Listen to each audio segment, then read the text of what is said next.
জনসংখ্যার বৃদ্ধি এবং তার যে প্রধান সমস্যা জনসংখ্যা বৃদ্ধি এবং তার যে প্রধান সমস্যাগুলি ভারতবর্ষের মধ্যে সেগুলি বিষয়গুলি নিয়ে দৃষ্টিপাত বা আলোকপাত করার জন্য এই বিষয়টিকে আমরা কয়েকটি স্লাইডে বিভক্ত করে আপনাদের সকলের সামনে তুলে ধরার চেষ্টা করব।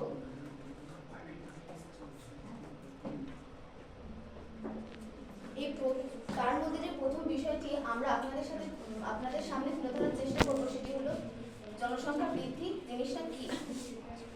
একটি দেশ, রাজ্য, শহর ইত্যাদিতে বসবাসকারী মানুষের যে জনসংখ্যার যে বৃদ্ধি এবং একটি নির্দিষ্ট সময়ের মধ্যে জনসংখ্যার শতাংশ হিসেবে প্রকাশ করা জনসংখ্যার যে নীল পরিবর্তন তাকেই আমরা জনসংখ্যা বৃদ্ধির হার বলতে পারি।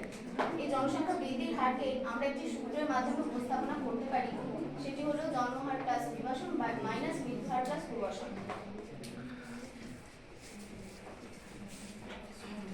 আমরা প্রায় সকলেই অবগত যে ভারতবর্ষে 2024 সাল অনুযায়ী ভারতবর্ষের জনসংখ্যা 145 কোটির মতো প্রায়, এটা বছরের মাঝামাঝি সময় অনুযায়ী, এবং বিশ্বের মোট জনসংখ্যার শতকরার মধ্যে ভারতবর্ষের জনসংখ্যার শতকরা 17.78%, এবং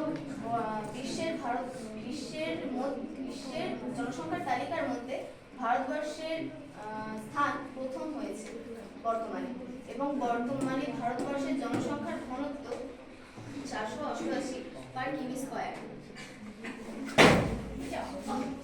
ভারতের একটি অনন্য সংস্কৃতি রয়েছে এবং এটি বিশ্বের সবথেকে প্রাচীনতম এবং সর্বশ্রেষ্ঠ সভ্যতার মধ্যে একটি। ভারত তার স্বাধীনতার পর থেকে সর্বাত্মক আর্থসামাজিক অগ্রগতি লাভ করার চেষ্টা